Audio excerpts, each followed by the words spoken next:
Hi, I'm Tim Mosso here with Brian Govberg. We are reporting from the Armoury in New York City. Today's guest, you know him as Mr. Enthusiast on Instagram. He's a fan of macro machines, but also micro machines. Phil Toledano, welcome to the show. Thank you very much. So you're a relatively new watch collector who collects relatively old watches. Take me back to the start of that journey. Well, I've always tried to resist the gravitational pull of watches because I was a car collector, and that whole kind of the miserable cliche of I love watches and I also love cars was horrifying. So I resisted it for years until I ended up selling a car I owned to someone who was very involved in the watch world, Ben Clymer. And then for whatever reason, the gravitational pull of watches began to suck me in. So I started 2015.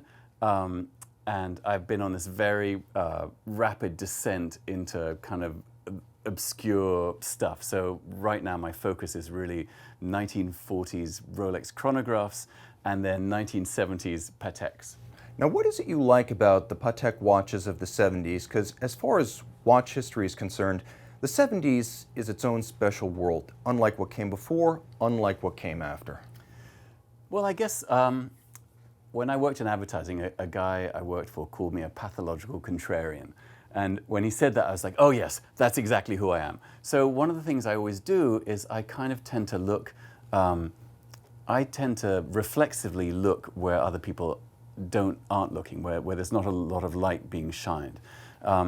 In part because I feel like when you collect, it's a reflection of who you are. And I find that a lot of people, when they collect, it's a reflection of who everyone else is or what everyone else is collecting. And I started looking at them, and it's interesting because your brain becomes accustomed to looking at things designed in a specific way. So when you look at 70s stuff, it's jarring because they don't look like other things. But once I began to look at them repeatedly and become accustomed to the lines and the shapes and all that stuff, then I realized that I really loved the sculptural nature of things. I loved the audacity of 70s Patek. I loved the integrated bracelets. I love that people weren't paying attention to them. And I also love that they were kind of, in the context of Pateks, they're massive bargains. I would go so far as to say that 70s watches are almost like the horological Australia. There's stuff from that era that exists nowhere else. Tell us a little bit about your traction to the Beta 21s, because this is subversive in two ways. It's huge and vintage, and it's powered by a battery. Well, as I always say, I really know nothing about how things work. I'm not really sure why I like things. I'm just drawn to them. But for me, in part, that kind of Swiss cheese bracelet is so extraordinary. And also, just as you say, the size is kind of ridiculous, but in a totally wearable way. And again, I think one of the things I love is that it is quartz. And I kind of love the fact that people don't like quartz. I'm not a movement person, I'm an aesthetics person. I'm a shallow bastard, basically. So yeah, I mean, when you look at them and when you hold one in your hand, I remember I'd always been interested in them, and then there's one coming up for auction, so I thought, I'll go and see it. And I tried it on, and it was really, for the first time, when I put it on my wrist, it was unlike any other watch I'd worn. It was like a wrist circus. It was ridiculous in its glory, in its kind of audacity and beauty to me. So immediately I had to have one right away, and I started collecting. That was the first 70s Patek I got, actually, and then I fell right down the wormhole.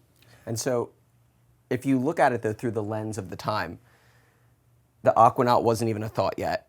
That's right. The Nautilus didn't come out until 1976. Yeah.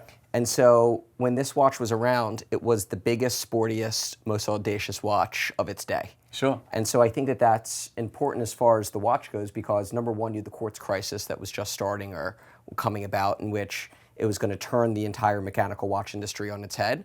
And so you have Patek coming out with a big, bold, solid metal gold watch that was battery operated. And it's just amazing that they were producing something like this at that point in time, and I actually think that this is something that most collectors today don't even know exists. Well, also the thing about it is, as you say, it's such an audacious thing. I would be so curious to know who was buying these watches in the 70s. Who were the original buyers of these watches? Because it's a statement. It's not a normal looking watch. And in 1972, when I think these are from, most watches were not 42 mil. No, this is counter to pretty much all of the watches that Patek was making at the That's time. right. So if you were purchasing a Patek back in the 70s, you had the Ellipse, you had the Calatrava line. As far as complications, you had the 3940 and the 3970, and I mean, it wasn't that much more than that. I mean, minute repeaters really didn't take off until later. And then even the 5004 didn't come out until the early 2000s. And so pretty much as far as complications go, there weren't that many available. And so this watch existing around everything else that was being made at the time, like truly didn't even make that much sense. Yeah, and the other thing I love about the 70s stuff is the kind of the cleanness of the design. I feel like what's happening now is that watches are becoming so kind of ornate and complicated. I mean, it seems like everything is a triple floating dial over a skeletonized movement with and I kind of love just the purity of how they're designing stuff. So and within this there's a whole other subsection of OCD madness happening, which is Japanese market only watches. Oh, yeah. So there are this one and this one, this guy right here, and then this geezer right here. Those three are Japanese market only, and they made them in numbers of like 400 with a white dial and a blue dial. What I really like is that there's also a lot of horological orphans here. You've got the Beta 21s, you've got the Japanese market models, you've got the lovely and wonderful backwind, backset caliber 350 family, and I think you've got two of them here. You've got two of the peripheral rotor caliber 350s. So the rotor orbits around You know all this, right? I knew all this. I mean, I'm glad. Yeah. I was going to say that. So You told him before the episode started. Backwind right there. So the fun thing here is that movement was like iconic of 70s Patek. Didn't always work well, but it was very much iconic of its era, just as iconic as these shapes. Lenticular, simplified, crownless, almost like a TV screen for the wrist. Sure, that's right. And this is a bit of an anomaly because this is early 80s. This is the one that I wanted Tim to talk a little about because this watch actually has a bit of a nickname. It's called the Nautilus.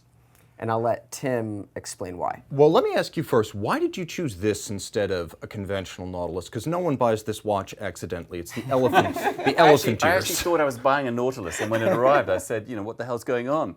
No. An eBay buy. Yeah, it was actually an eBay buy. It was. Well, again, being a pathological contrarian, for me, I just shy away from. I just don't want to have the same. When you arrive at the horological sausage party, I don't want to have the same watch everyone else has. And it's not to say that the Aquanaut or the Nautiluses aren't beautiful watches. They are beautiful watches, but everyone has them, and at some point, it becomes. It's not about loving the watch, it's about wanting to have the watch that everyone has. And I'm not interested in that. And I just found that a really interesting kind of collision of Nautilus and Ellipse. And I think it was at a time when Patek, as I understand, wanted to make like a sporty Ellipse. So this is what they came up with. Now, of course, the Nautilus is a watch of the 70s, so that was definitely on the table. This Nautilus, as it's sometimes called, is named after the confluence of this elephant ear style take on the Nautilus case with the Ellipse dial. And I gotta say, it's another quartz watch. So this is a very subversive piece right here. Do you ever look at a watch from this period and just think like, my God, I wish I designed that? I know when I read something that's incredibly well written, I have that feeling as a writer. Do you get that feeling as an artist? Oh, sure. I mean, look, one of the greatest and most disappointing feelings as an artist is when you see something that's extraordinary, and then you think two things. I think, shit, I'm so jealous that I didn't think of it, and then I'm so delighted to be surprised by this amazing idea or thought or design. Now, the other thing is, you've got the weird Beta 21s, and then you've got the really weird Beta 21. This is the 3603. This is a Beta 21 Ellipse hybrid. It's also the only yellow gold watch on the table. It looks great on the strap, by the way. Thank you. That's a custom strap I had made. I mean, I tried to kind of, I had some other 70s gold stuff. I mean, the thing about 70s watches, and particularly the Patek 70s stuff, is a very fine line between, it's a kind of a Goldilocks recipe of just enough 70s, or sometimes it's too much 70s. And that is just enough 70s, but it's on the cusp. But it's beautiful because, again, it's that collision of shapes happening. And of course, it's got the Gadroon style bezel. That's right, which I've never heard before. I think that's a Battlestar Galactica word. So Tim was explaining to me as well that you're a big car guy. Yeah. And and he was giving me the crash course in some of the cars that you have, and could not be more of a novice. Right. And so he was dumbing it down for me. Okay. And one of the cars was a BMW M1. Yeah. And I'm like, wow, that's awesome. And he's like, this was, you could call it a hypercar of its day. Sure. And so my question was, all of the watches here are time-only watches, predominantly quartz. Right. They couldn't be further from, let's call it, the hypercar of its day. Right. So how come when it comes to cars, obviously you're as much about function as you are form, and with watches, no desire whatsoever to have any of the complications? Well, all the other stuff I collect has complications. I don't know, I feel like in the context of the 70s aesthetic, complications don't work well. They don't, and just design from a design standpoint. The cleanliness, the cleanness, the sculptural aspect would be, I think, marred if there were, moon phase or whatever it was, all that kind of stuff. And I also want to talk about condition, because I know when you first got started, you bought some watches that were a little bit over-polished, maybe a little bit under-maintained. All of these are pretty much spotless. The edges are razor sharp. The features are as original for the most part. When did you become particular about that, and how does it shape your purchases? I guess that when I have bought watches where the condition isn't good, it's that pee under the mattress kind of situation. It just bugs me endlessly, and then I can't look at it. I can't have it. I don't want to see it. I have to sell it immediately. So I guess that my kind of obsessiveness in terms of condition has driven me. I've ended up in this cul-de-sac. But yeah, it matters how they look, the condition of the watch, for sure. And it doesn't feel good when you buy a watch. You see the hallmark is all soft and polished and all that stuff. I mean, no one else cares, but, well, actually, no, that's not true. All watch people care, but, my wife thinks I'm crazy. No, it's interesting to me that you do have a steel watch. That's a Nautilus. That's expected. The Nautilus is usually in steel. But back in the 1970s, Patek was also making steel dress watches, and we have two very similar ones in the 3574 and the 3579. What drew you to these? Because these are very similar references. One you described as the mullet. Start there. Well, this one is the mullet watch, because it's a bit of a savagery of the joke, but it's the mullet because it's business in the front, party in the back. Well, the case is pretty normal. It's not an unusual case, but yet the dial, the indices and the markers are just full like disco extravaganza. And there's something kind of glorious about that collision again, that sandwich of ideas. And then is that 3579? Is that what? Yes, which one? It is. There you go. Yeah, that's. You see, you're getting good with these references. See, if you just tell me a couple of times, He's surprising me even of himself. I'll know what I own eventually. I just like there's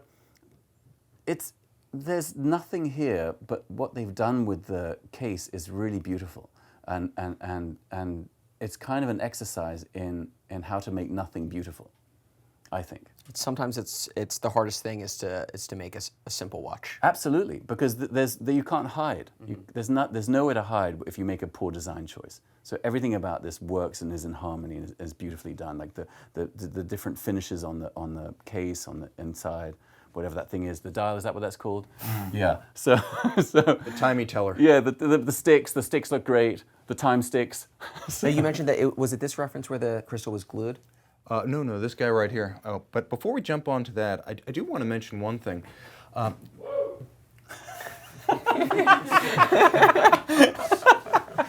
The rats are huge in New York. He just took delivery of his new suit. That's right. I do want to mention one thing, which is an apparent affinity for colorful dials, especially blue. Is this something you look for specifically? Well, the odd thing about Patek in the 70s was they basically did white, blue, and then occasionally brown. And, and lapis occasionally, and onyx. Okay, so I've just exploded my ridiculous argument. So, but my focus really is anything white gold or steel. I'm not a massive fan of white dials, so I kind of washed up on the shores of blue dials, with the exception of this particular one. And this is a fascinating one. Did you fall in love with the watch, the bracelet, or the combination of the two? I fell in love with the tropical dial. And then the rest of it was kind of an extra incredible bonus. I mean, it's sort of like every time I post that on Instagram, people say, oh, it's the shed, because it sort of looks like the corrugated roof of a shed. It fits a lot bigger than the size denotes. Yeah, that's right. I mean, one of the things I think people misunderstand about watches, particularly from the 70s, is because they're small, they think they wear small. But if you have an integrated bracelet, it wears entirely different. That's a 28 mil watch, and it doesn't feel like that at all.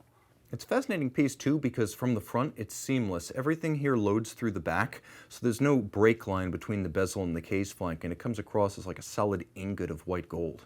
Well, that's one of the things I love about integrated bracelet watches is in the 70s they were considering the entire watch as a sculptural form, whereas what we're used to now is people look at the head of a watch and they don't think about the strap or any of that stuff. So I love the idea that they could, in this one for instance, they continue that design, like there's the head, but then the watch continues, as you say, in the bracelet. So the whole thing works as a sculptural piece, which I think is super cool. Do you ever box yourself into the corner with some of these 70s bracelet watches where you've only got a few millimeters of adjustment built into the clasp? Yeah, well, I mean, you can, it's actually, I think that people find these things a little intimidating in terms of sizing. First of all, when you buy them, you have to cut them to fit sometimes. But secondly, which costs not much, it's like $100 to make one of these watches There's fit. no going back though. Well, there is actually, because you can do what's called laddering, and this was very common in the 70s, they'd add another rung here, and then it would fit again. So it's not an uncommon process. And it wasn't, and you know, people thought nothing of it in the 70s, but now they're not just watches, they are, you know, things, investments, whatever it happens to be, so people are a lot more precious with them. So there must be a governing philosophy. So is there a roadmap for the future of watches you'd like to add, or is it purely impulsive? Well, one of the watches that's not here, that was, I think it was your most recent Patek purchase, was a 6000G. Yeah, that's right. So why that watch? And I guess is that part of the roadmap? Well, again, I really love obscurity. I love things that are overlooked. There's a real joy for me. You know, I'm like a truffle pig, so I like rooting around in the forest, finding like stuff that has kind of been forgotten a little bit. And I think things that one I feel like I haven't really seen around much, and I felt like it was misstrapped.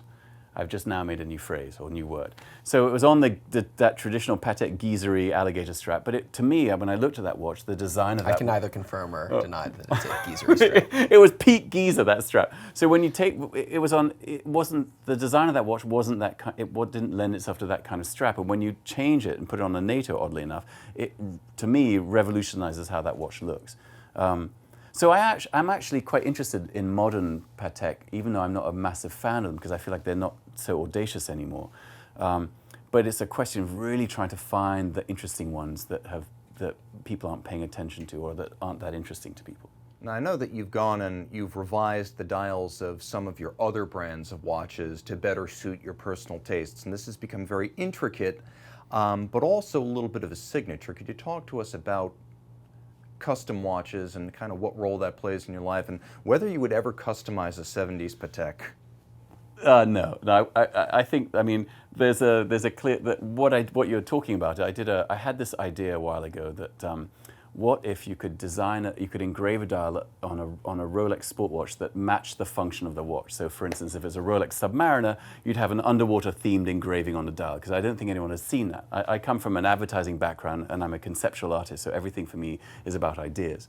So I found a genius engraver, a chap called King Nerd, Johnny, and we did a Rolex sub, and then we engraved the dial with this beautiful kind of 19th century Jules Verne style engraving. And then we did another one recently. We had an Air King, and it was an aircraft themed dial.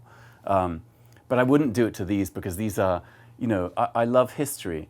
Even though I know nothing about how things work, I like the idea of stories. I like the romance of history. I like, it would be disrespectful, I think, to savage one of these watches.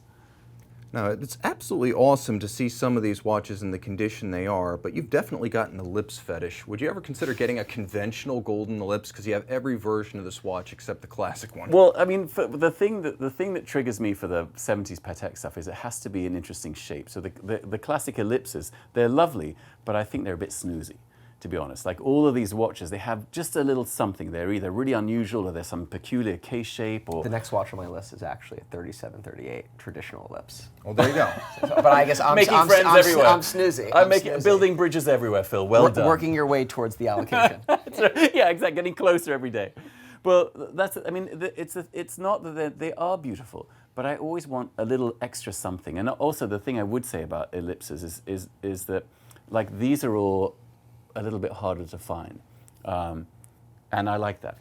Going back to the truffle pig analogy. Well, as a designer who's also a pig, do you have any particular affection for the golden ratio aspect of the ellipse design? Is that something you feel? For sure. I mean, that's why they're so beautiful, because they have that. They pay attention to the golden ratio. I mean, that was the guiding principle of that design. But yeah, I mean, again, it just, I'm a weirdo, so I'd like things to be just a little. There has to be a little turn to the left, whatever that means. So hypothetically, Patek watches this video, and they bring you on to be a watch designer. Okay. What are we seeing? Something really sculptural, integrated bracelet. And actually, you know what I might do is, because I've owned and seen it, when Patek dials, because basically this is a gold dial and then they apply some top secret Patek process in a cave in Switzerland. You definitely know the process. Yeah, And the cave. and I'm sure you have the GPS coordinates of the cave to make them different colors. So I would do a integrated bracelet sculptural, and then I would apply some sort of try and make them go tropical in the spectacular way that these tend to do. Now, it does seem that to a point, you're okay with patina, but you're not okay with damage. At what point does, say, dial decay or the decay of the watch, like, cross that line from patina to just like, it's a ratty old watch? You know what? It's isn't it what someone said in Senate in the 80s? I'll know pornography when I see it. Like, I think it's that. I think that's the analogy. Like, you just know. Like, to me, this patina is beautiful and it works. It's unusual. It's even. It's lovely. But then sometimes there's a line when it crosses, and it's just looks like a toilet bowl. It's almost consistency. There we I go. feel like if you have consistency of the patina. That's right. Then it gives it a nice finished look. Yeah, that's exactly right. So if the whole watch looks like it was just pulled off the deck of the Titanic, that's cool. Maybe. Yeah. Romage Rome, that's a great Best idea. is- Someone is- should do that. When you're buying it, it's patina, and then when you go to sell it, it's dial damage. Well, you're right. That's the way it works if you're talking to an Italian dealer. They'll say, hey, it's ruined, it's destroyed, I can't pay you that much. That's right. Do you have a rule about your collection? Like, is there a one watch in, one watch out type thing where you limit the size, you try to keep it focused? Is there any guideline along that? It tends to be like 20 to 30 watches in, maybe one watch out. That's the, I mean, I wish I had some kind of, rigorous process, but not. Every now and then what happens is I'll look and go, oh, I've got way too many watches, and I kind of panic and I sell stuff. And then I regret selling it. That's how it works. Oh, that's fine, because if you had too many specific thoughts about how this works in and out, we'd have a German watch collector and you're British. That's right. So it should be disorganized with bad teeth. Was there a particularly awesome discovery, like a watch you were just pressing refresh Actually, on you know Chrono what? 24 and it popped up? This watch, I had one of these, and it was a double-signed watch, and then some geezer called me up, messaged me on eBay, on Instagram. It's like, oh, I want to buy it. I represent a Saudi personality, Saudi person. I can't tell you his name because you would know who he was. And I just said, and he wants to buy it. I said, okay, fine. And so I just said, okay, Saudi guy, super famous. I'll just make some ridiculous number. So I said a ridiculous number, and he was like, okay, fine. So then I sold it, and then immediately I was devastated. I was gutted that I sold it. And then the next week I found this one on eBay. So that was I was lucky. Finally, the Titanic is going down. We're there again, and only one of these watches can swim off with you. Which one do you rescue from the sinking ship? This one. Bam. Yeah, for sure. Quick. Yeah, because it's what's interesting also is how the different blues are. There are how many different kinds of blues there are through all these blues. But this one with the cheese grater bracelet and the I don't know, I love this one. Everything about this watch is perfect for me. That's got rock solid patina too. Between the patina and the blue, that's like what every faux-tina watch of the modern era wants to be. But even the white gold is still bright. Yeah, and it's interesting because you can see the different ways that white gold was treated at the time. I mean, even between the two. Over time, you can see here there's a lot of rhodium plating that makes it bright white, almost like it's platinum, and here you have white gold more in its natural state. You can really see the difference in tone between the two. This looks like gold, this looks like platinum. Sadly, I wish it was. You'd have a piece It'd unique. be much more exciting if it was platinum. So Phil, if our folks online want to find you online, where do they go? To Mr. Enthusiast, the nexus of genius on Instagram. Time out, Tim out, Brian out, and Phil out. And thanks for logging on.